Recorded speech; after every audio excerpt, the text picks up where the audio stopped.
today, tomorrow. He's not shared now.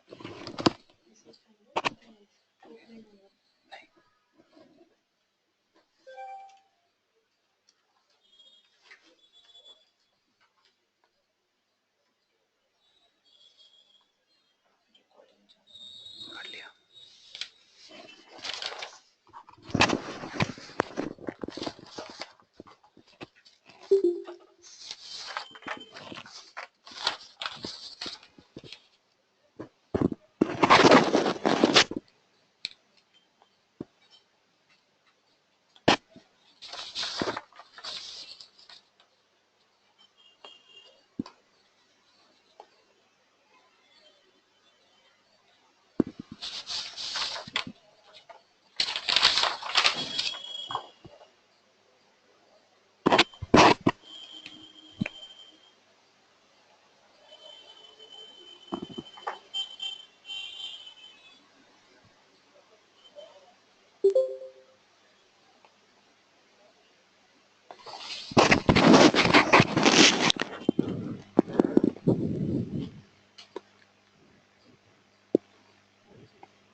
Can you check?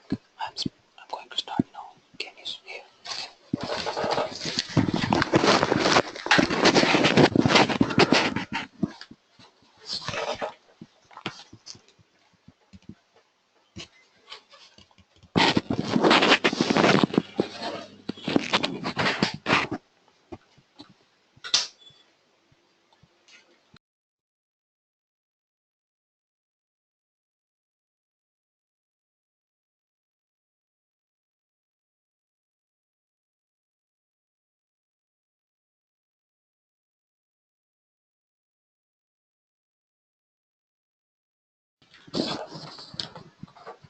Hello everyone. A very warm welcome to all of you. And today topic for the webinar is OWASP's difference between 2013 and 17. Now I would like to invite Mr. Chakradhar from Intersoft Security. Mr. Chakradhar, can you please do your introduction and can you please take it forward? Yeah, thanks, Vaibhav. Thanks for the intro. Okay, hi everyone. Hope you guys had lunch. I'll try as much as possible not make you guys fall asleep. So to give a brief intro about me, my name is Sri Chakrabarti. So I work for Entersoft as a CTO, and also I have 9 years of relevant experience in this information security domain. Uh, from 2008 to 2012, I used to work with Indian Defense as a hacker, on a contract basis in areas like Jammu and Kashmir and Delhi. After 2012, I happened to be part of Intersoft. So based on today's webinar prospective discussion, which you guys have received a mail about this, right? So what exactly the difference that OS has brought from 2013 to 2017? So starting with, if you have any questions, I have, at the end of this presentation, I have place my email ID in the last slide. You can contact me if you have any questions or doubts, anything. I'll just start with the presentation. Okay. Yeah. So this is a generic intro of what exactly OWASP and what exactly how it plays a key role in an organization level or an SME level or in a startup level. How this model will affect application quotient of a particular organization or developers, etc. So typically when people talk about OWASP, they have certain standards. So they have certain each standard has its own checklist, and each checklist is again subdivided into several other checklists. It's a lengthy process of verifying a web application, and also they have launched with mobile. You have OS for mobile, you have OS for API. So all these things, all these checklists and all these standards, not only OS, there are certain standards for plans, there are certain standards for CERT, for secure coding, etc. So coming to the relevant topic, why exactly we have to choose OS? So OS covers the granular way of each and every application that has to be interacted with client and server. Okay, so that is the reason people choose OWASP, and also this is a globally accepted standard by organizations like ENY, PwC, etc. And yeah, it plays a key role not only to identify vulnerabilities, but it gives a hunch to the developers to how to identify vulnerability, because developers, I'll just put a small note of whatever the knowledge I have with respect to developers and their understanding towards security. So developers, we can't blame developers for the security issues, whatever that occurs in an application, because developers have their own limited timelines. If you give a timeline to the developer, it has to be completed. The developer doesn't think a security quotient of it. Always the timelines ring in his mind, and he always concentrate on the finishing of the task and modules that he was intended to. Okay, so developers, in one way they can understand how exactly they can code securely with respect to the applications, and whatever they came across relevant to the development modules, like whatever the open source libraries and whatever the functions they want to use, and they can get a at an overview understanding of an outline of what exactly OWASP is about. And also the architecture, when I say architect, what exactly the architect can do with respect to OWASP. So OWASP provides you the threat model part also. So threat modeling is when you are going to deploy some kind of an application or an infrastructure and architecture. So you will be reviewing at a, this will reduce the cost of, your security in the initial phase. But that doesn't mean that you have identified vulnerabilities in a manual way, but it's more of a logical approach of identifying vulnerabilities based on the implementation and architecture you are about supposed to design, and based on your business requirement. So this is a brief intro of OWASP. Might be you guys are aware of what exactly OWASP and how it plays, but it's just a business overview of what. So why are we here?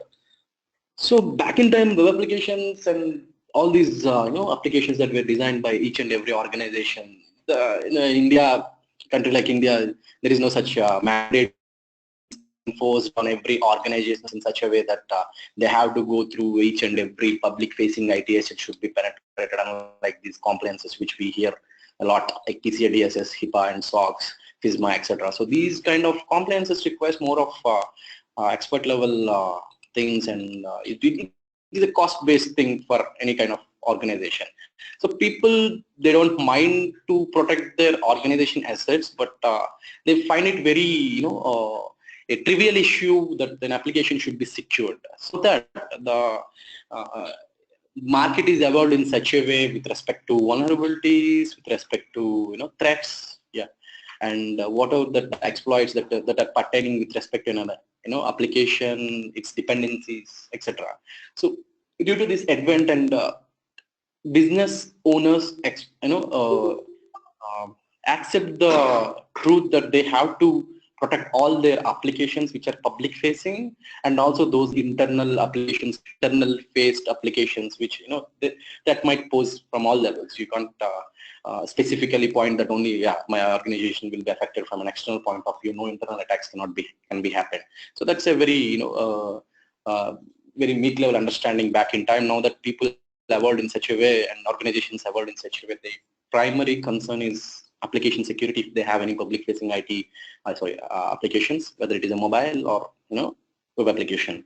So the main objective of this, this webinar is to educate, to develop security architects who design solutions and who provide secure DevOps to their customers. These are the things that we consider with respect to security. So that is the reason that we have conducted this. Even though this topic is very little, like, there are only certain vulnerabilities that got induced in the current standards. So the reason behind this webinar is to educate people what is exact difference, what exactly OS has implemented with respect to the previous vulnerabilities and the current vulnerabilities. Will it affect the overall assessment process of an application or an API or a mobile application? Okay, so I'll share this presentation with Vaibhav. I think he can share it with you guys once this presentation happens.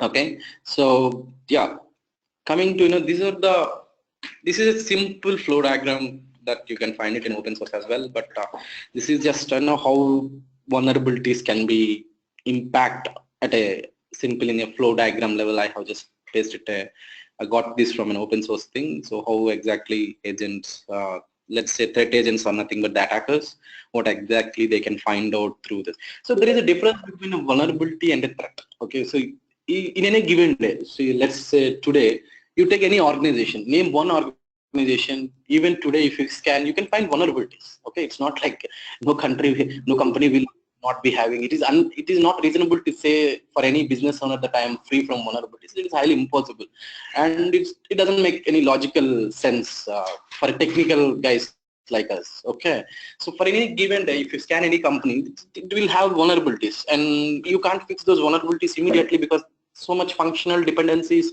organization dependencies, might arise, and it might create some chaos. If you update a library, you find a vulnerability for Apache 2.1 and you say that this vulnerability has to be updated and patched immediately. You don't know what functionalities and whatever applications that are running on this. You can't fix those vulnerabilities, and it is not reasonable to fix all the time. And it doesn't make any logical sense. Please. So at the same time, the vulnerability becomes a threat only with expertise hacker or attacker who can attack the application. So the vulnerability becomes a threat only if the attacker knows how to exploit specific vulnerability in such a way, then he can gain access and whatever the motto of the attacker he wants to. So threat is what that we have to define. Okay, so vulnerabilities can be, as I said, vulnerabilities can be prevailed across the organization at a granular level or a micro level or a macro level, but it is reasonable to say that yes, I have a process of implementing my patches, or I have a process of implementing my fix, let's say once in a quarter, once in 6 months, or once in yearly. So that's how business owners, come out and say that they accept security, but there is a process for implementing fixes for the vulnerabilities. But if it is a threat, they have to fix then and there. They can't say that I'll fix this threat after 6 months or 1 year, right? So that is one way of looking at it. So this is a simple flow diagram, as I mentioned. So what exactly this flow diagram is about? An attacker can potentially use many different paths through your application to do, harm to your business. Yeah. So attackers has a lot of, checklist in their mind. So now that we have evolved in such a way that we are implementing WAFs, we are implementing firewalls. Of course, firewalls is a network level, but when it comes to WAFs, so WAFs are also limited to certain vulnerabilities. If I say if you can protect your application by using a WAF like Imperva or Cloudflare. You can protect like cross-site scripting, SQL injection patterns. But when it comes to shell uploads, when it comes to authorization bypass, and or indirect object references, these kind of insecure object references, these kind of issues cannot be found out by a WAF, because these are all pattern based. We will evolve eventually. We will evolve to a phase where this can be implemented at an artificial intelligence level, that recognizing a pattern and identifying. But as of now, speaking at the current trend, these WAFs can protect only certain level of vulnerabilities, and WAFs has their own limitations. Okay, and come defensive part of it. Even if you have an in-house scanner or, false vulnerability to positives and false negatives, and it takes a lot of time for you to verify whether it's a false positive or a false negative, whether it's a vulnerability or a threat. So this, when you have this much these many humongous tasks to verify, there should be an ideal way to looking at. So that's why people created a standard which we call it as OWASP, and there are certain other standards as I mentioned earlier, like WASP classes, which is a heap of 40 level vulnerabilities. Okay, so this is a simple diagram, and this is how a threat agent can be exploited. As I mentioned, the vulnerability can become a potential threat only depends upon the expertise of a hacker or an attacker or a pen tester who is an offensive guy can do these kind of tasks. So what OWASP is, like OWASP started in 2003. I didn't remember the exact name of the guy who has introduced OWASP, but I do recollect OWASP was introduced by one of the guys who thinks that there is no such standard for web applications, and he has released in 2003. 2003, the OWASP is not evolved in such a way because the application development is not so much ubiquitous as it is now, right now.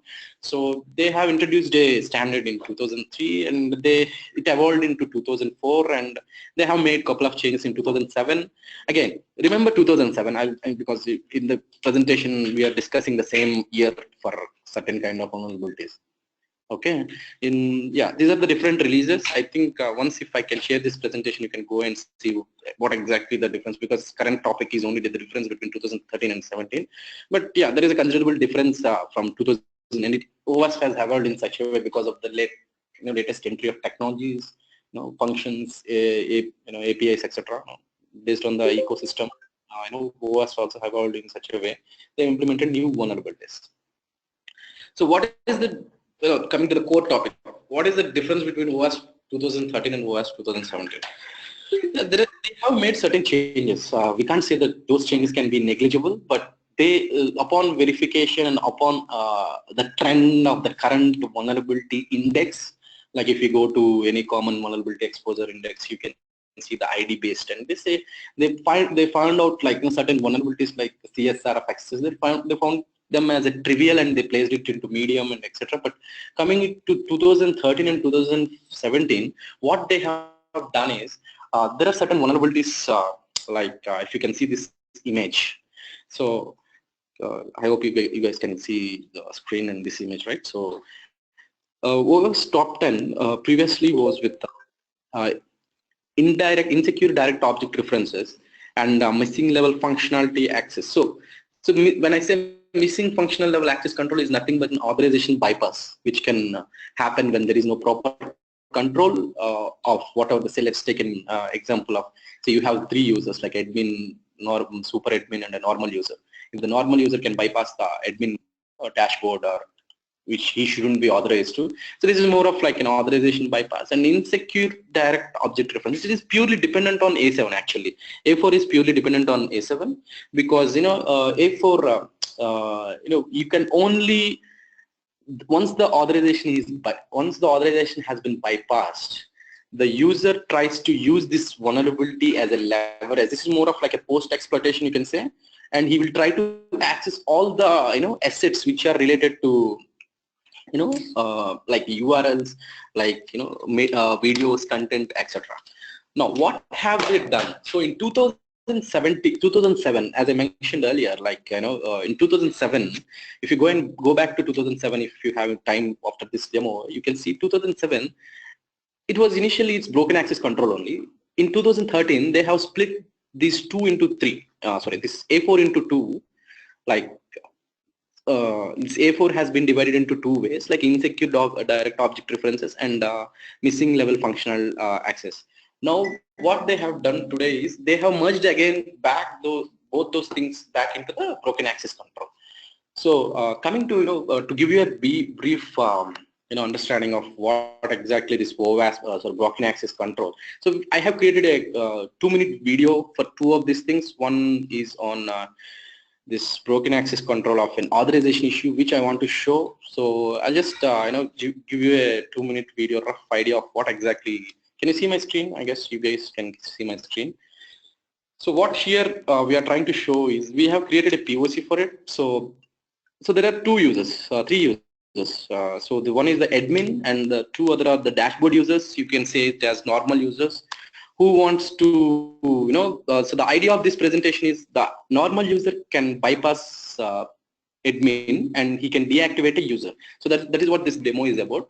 So just a couple of minutes video, just go through it. So what's, burp, right? So we burp tool. So we try to intercept the traffic of the whole dashboard, and we can see we want to see this is a normal user who wants to, he has copied the link of the deactivated part of the so and so person which he wants to. So he intercepted the traffic and he sent the request to the so this is a typical testing phase. You need not to learn the whole part of it, you just get the outline of it once the demo is completed. So he tries to deactivate a user by using a normal user is trying to deactivate a another user by using admin credentials. I mean admin by bypassing authorization of the admin access.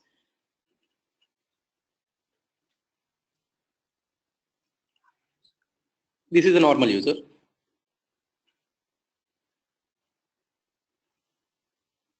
He's trying to intercept the thing and he just pasted the deactivation link which he copied from the normal user and also changed the ID of the admin resource, and he tried to pass this request to the server in such a way that he want to get the leverage of the vulnerability which became a threat as of now based on the video which we are going through.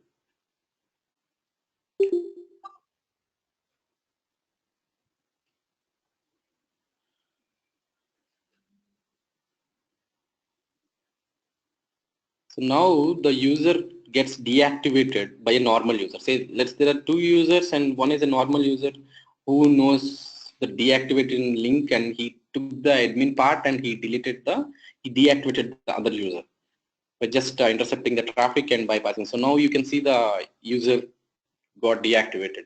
So this is one way of looking at broken access control, which is an authorization thing. As I said, by taking this as a leverage, we try to exploit another thing, which is indirect object reference. So this is another POC created in open source. So what this video conveys is, after the authorization gets bypassed, the user will try to access the other entities or assets which are supposed to access.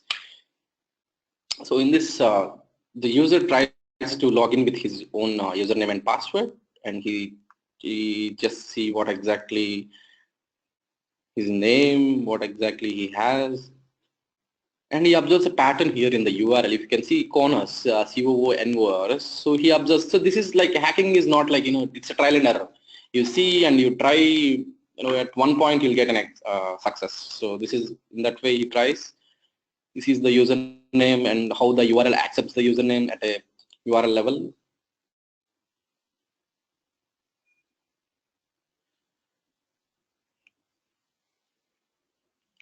And now he tries to he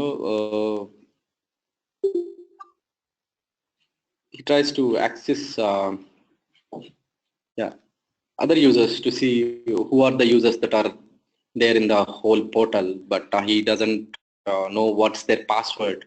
Since he wants to access their entities, since he observed that at an URL level the username is taking Stevens or CONORS, he tries to go and do the same sort of thing at his URL level. So what he changed the name to Stevens.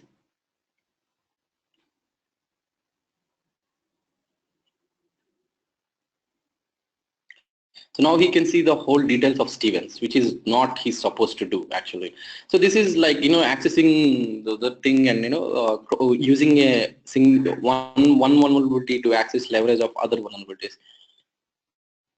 So yeah, so this is what broken access control. This is a previous vulnerability in 2017 which existed from 2007. Now they have replaced it in 2013 by combining it in a single level vulnerability, which we call it as broken access control. Now, what are the two new vulnerabilities that came or added to list is insufficient attack protection and under-protected APIs.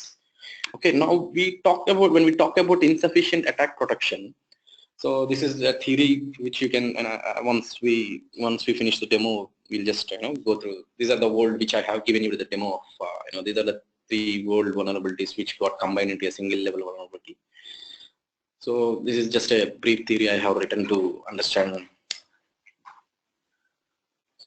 So they have dropped it in 2010. They have completely dropped this vulnerability out of 2013, which is the last one, like unvalidated redirects and forwards, which they think it's not so important for the security testers and developers to concentrate on, because I think API plays a key role. So far, I mean, if you guys have any questions, I mean, I can just start with, or I can just continue with the presentation. Anyone? Okay. So this is the vulnerability that was dropped by OWASP in 2013's list, and they have added unprotected APIs, underprotected APIs to the new list, and this is the insufficient attack protection is the new one. So what exactly is insufficient attack protection? So let's take an example scenario. Let's take a website. This is what the demo. I have written a write up for it. Let's take an application which is generating, once you register, it generates a automatic password to you. If you register with the email, say that abc@gmail.com, a password will be sent to you once after registration. So what exactly the attacker tries to do, he creates some couple of email IDs, attacker abc@gmail.com and ef@gmail.com. He tries to see what exactly the patterns that are passing on to his passwords that are passing to the relevant emails once they get registered. An automated generating passwords. So he observes the pattern. Say if I registered with username called attacker@gmail.com. So I received a password called attacker2. So if I'll try to use another email like victim@gmail.com. The password received is victim. So once observing the patterns, we'll save all the users list, like let's say whatever the users that you have created and existing users, and he gets all the by trial and error, he understands what exactly the emails, and he puts all those passwords, like as he received victim@gmail.com, it's victim, and attacker@gmail.com is getting attacker. He puts all these things, and now he initiates a brute force attack.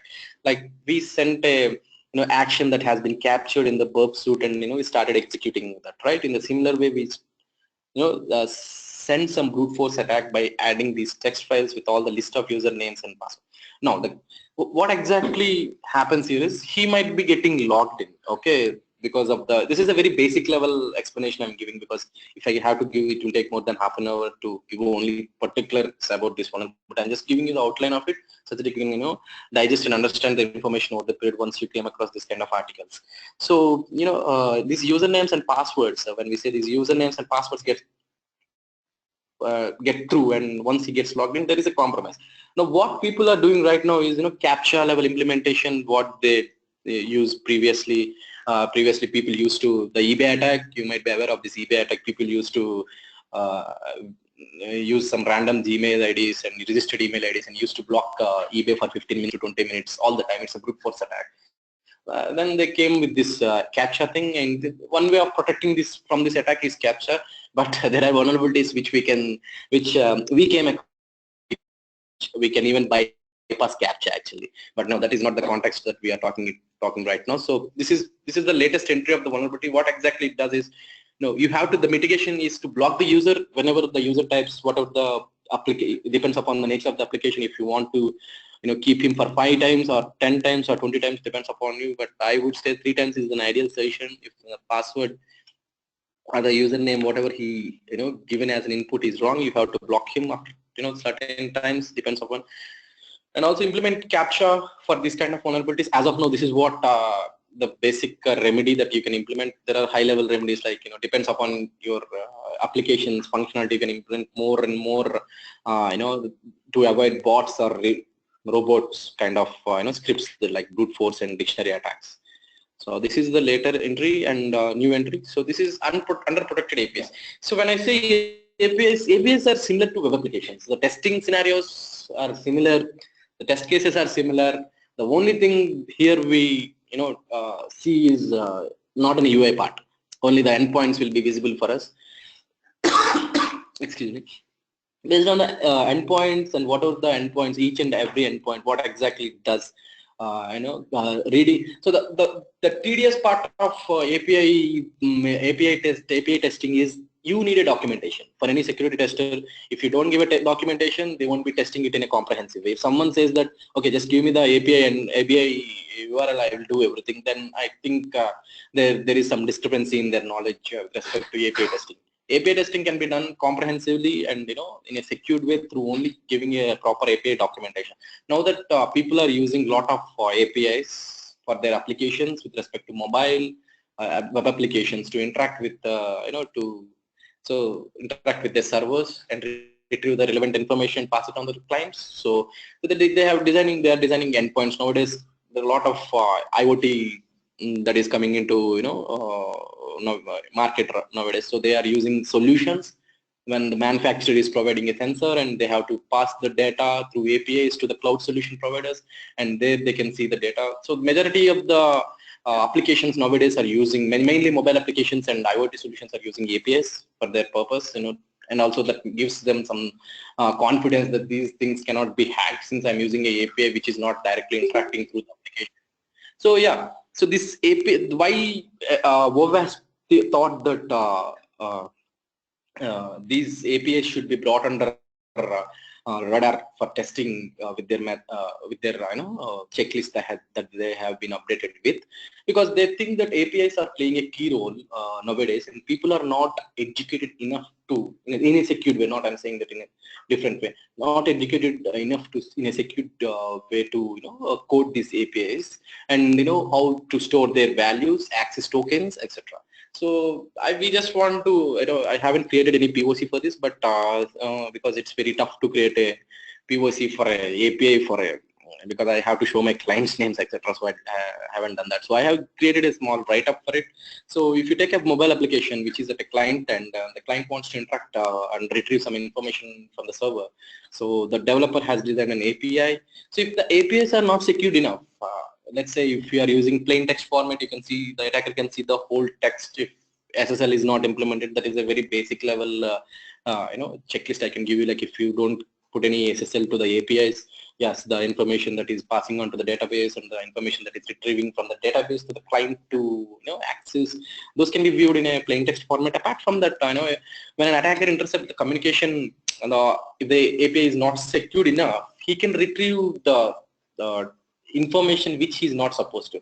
Like if I want to take an example, I will say that what are the access tokens, if they are not managed properly, if they are not managed properly, the user can run a a brute force type of thing and can see other users' data.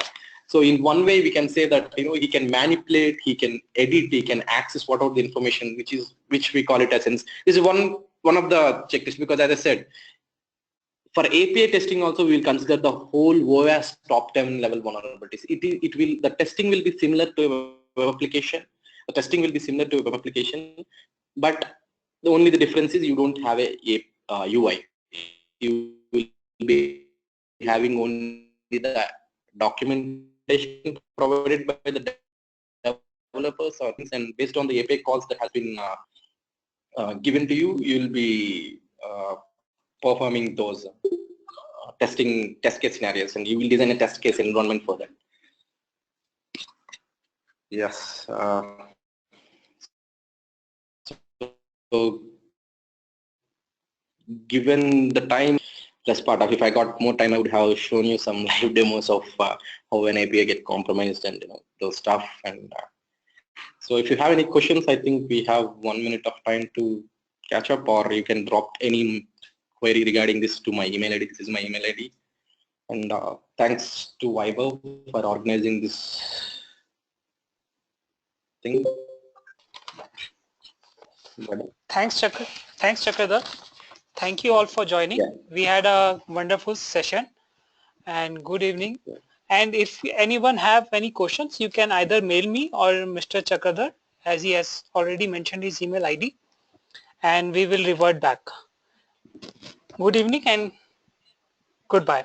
Thank you. Thank you all. Yeah. Thanks. Thanks for listening patiently. Yeah, thanks. Thank you.